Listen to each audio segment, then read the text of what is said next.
23న మహబూబాబాద్ లో జరిగే ఎమ్మెల్యేల సన్మాన సభకు లంబాడి జాతికి సంబంధం లేను ఎమ్మెల్యేలు సన్మాన సభకు వచ్చి అబ్బాసు పాలు కాకూడదు.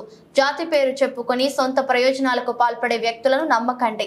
ప్రజాక్షేత్రంలో పక్క ఆధారాలతో జాతి పేరు చెప్పి మోసం చేసే వారిని లంబాడి జాతి తగిన బుద్ధి చెప్తుంది. ఇట్లు లంబాడి హక్కుల పోరాట సమితి జాతీయ ప్రధాన కార్యదర్శి గూగులోతు హరినాయక్. 3వ తారీఖు సన్మానం లంబాడి హక్కుల పోరాట సమితి పేరు చెప్పి కొంతమంది వ్యక్తులు పెడుతున్నారు. వాళ్లకు లంబాడి జాతికి ఎలాంటి సంబంధం లేదు. నేను జాతీయ ప్రధాన కార్యదర్శిగా గూగులోతు నాయకు హరినాయకు ఇవాళ ఈ తీర్మానంలో భీమా నాయకు నేను జిల్లా అధ్యక్షుడు తీర్మానంలో నేను స్పష్టం చేస్తున్నా. లంబాడి హక్కుల పోరాట సమితి అనేది